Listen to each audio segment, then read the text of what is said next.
Now I ain't a prima donna, but I built what I wanna. You could say my vision's wrong. The tune of my song broke my thumb. Bang into my own drum. Broke my thumb. Bang into my own drum. Christy Ross, this is Tony Batista, and this is Bootstrapping in America, where we interview some of the hottest entrepreneurs in Chicago and beyond. And our guest today is the founder, CEO, president of Rock Innovation. Rock Innovation is a product innovation company that develops product-solving solutions that aim to make life a little easier. Born and raised in Brooklyn, New York, moved to Chicago. 2009, she earned her MBA from Northwestern University, Kellogg School of Management, and created Rock Innovation, moved on to create Rock Innovation. In 2014, she launched her first product, NEKZ. We have Raquel Graham Crayton. Welcome. Thank you so much for having me.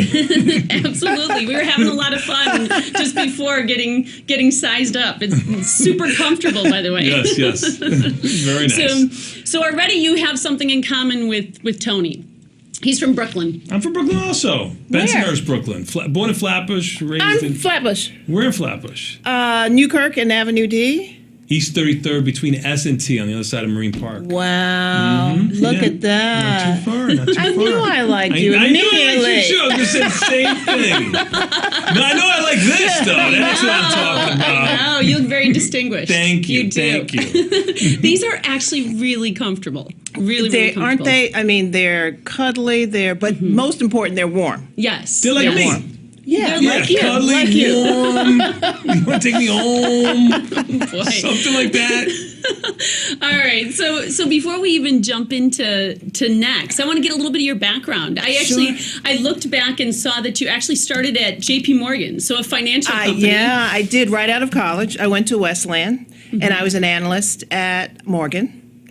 And, I'm more of a creative, but I did that, when you get an offer from JP Morgan, you can't tell your parents that you're not taking it. So I was there for a couple of years, and then I actually went on to I started a dance company. When I was a child, I was a dancer, and I toured all over Europe and Africa. So competitive dance. No, not competitive dance at all. No.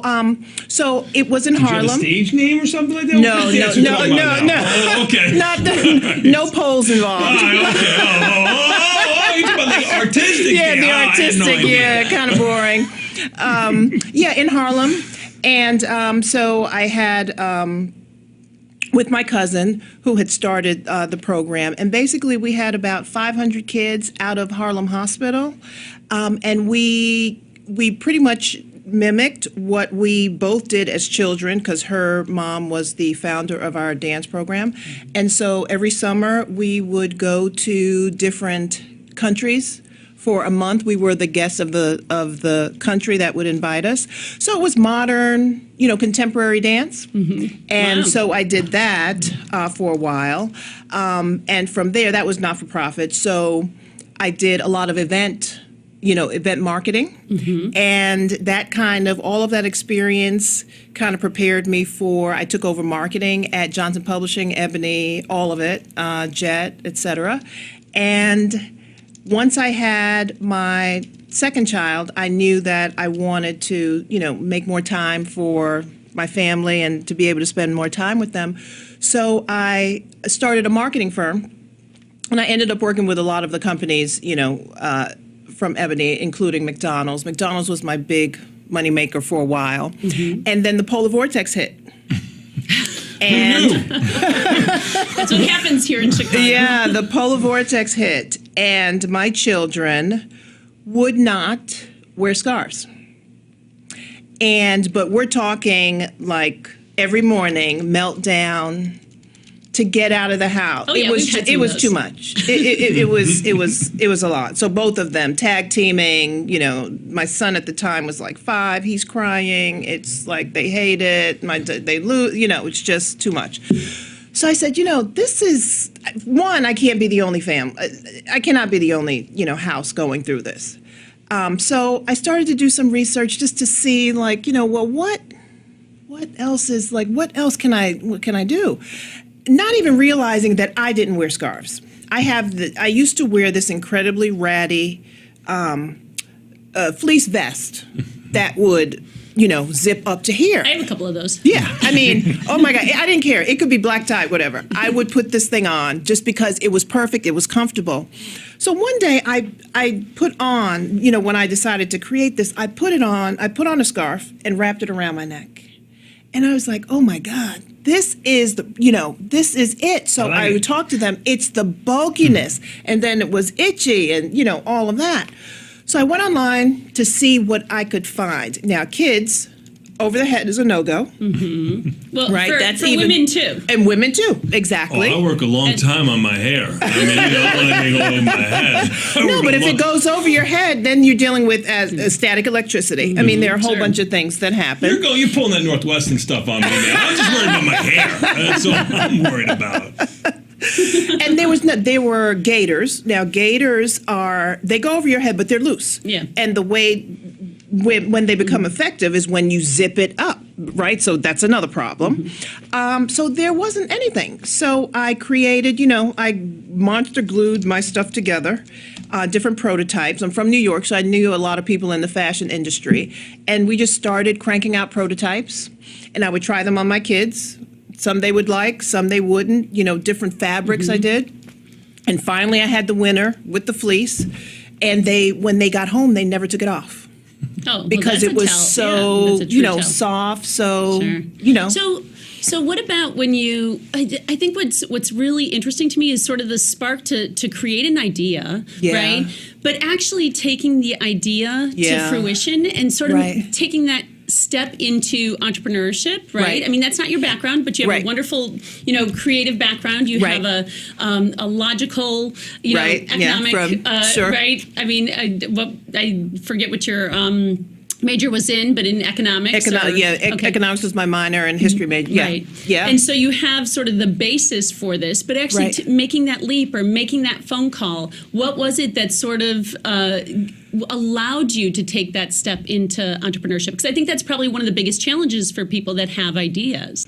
Well, it is. I think what people need to do is you need to act, right? I think people, it's in their minds, and there's a lot of analysis paralysis, and a lot of waiting for all the planets to align. Good luck. Yeah, right. It doesn't happen that way. I saw an opportunity.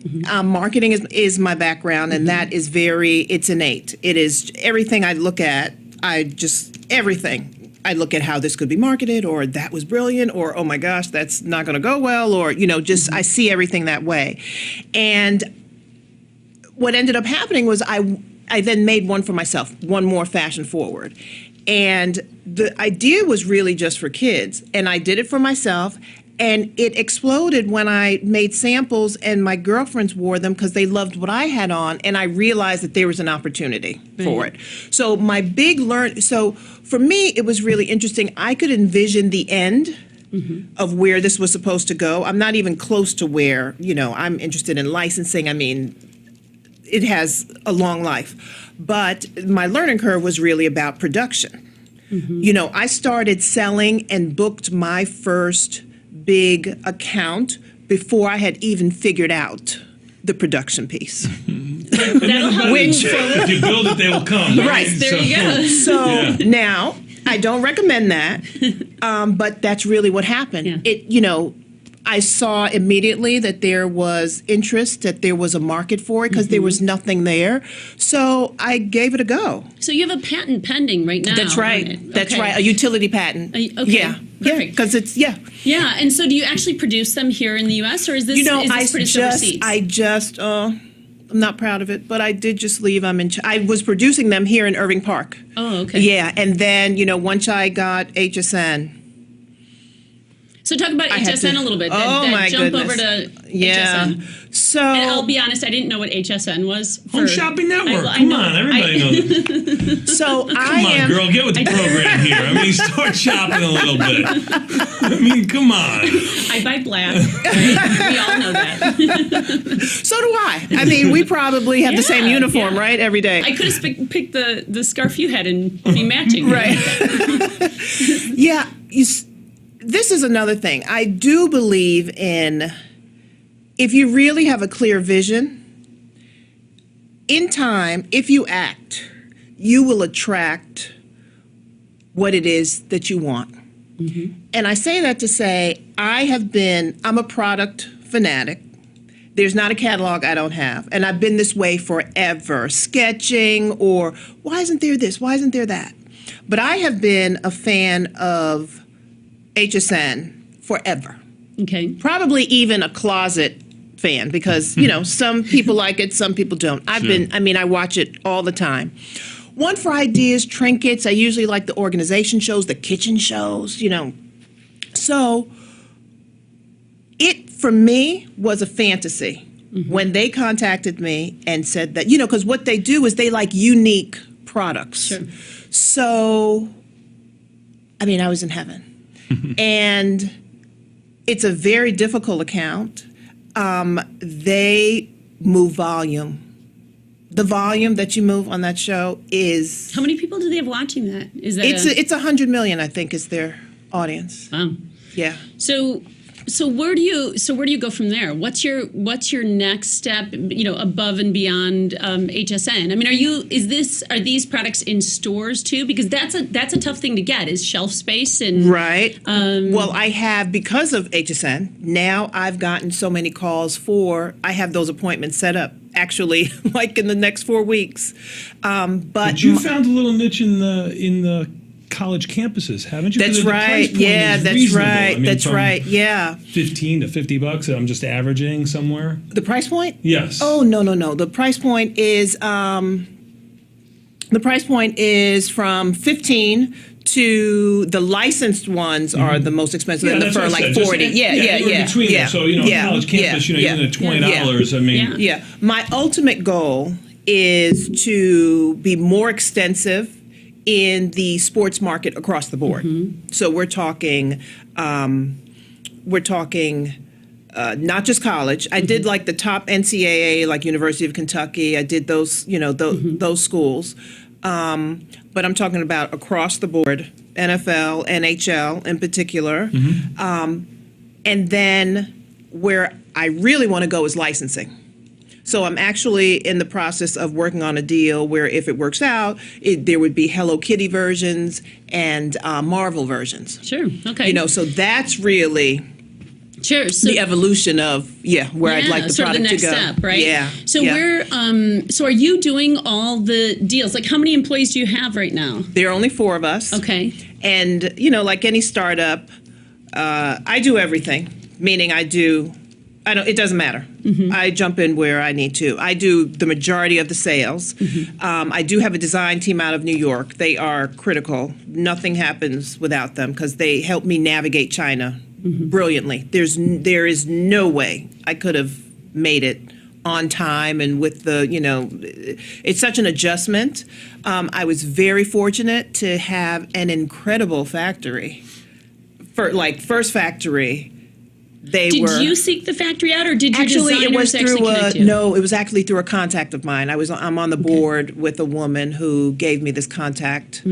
She was they're like family to the owners, and I'm so lucky because it could have certainly gone another way. The way it works is when you get your shipment, you have to hope for the best, that it's in good condition, et cetera, et cetera. Sure. So one of the big takeaways here for just startups, networks are important, just making sure that you tap into all the people around you. Absolutely. And probably one of the biggest things, at least that I've learned over time, is you have to ask. It doesn't drop in your lap. You need to sort of watch and keep your eyes open for opportunity all around you, right? Yeah. Yeah. Absolutely. So now you're producing in China. Have you taken a trip over there? Have you been over to China? I was supposed to in April, and then I ended up having a health challenge, and I didn't. But I will be headed over there. So are you doing more products then? So you're focused on this. This feels wonderfully, wildly successful because I'm going to wear it all day.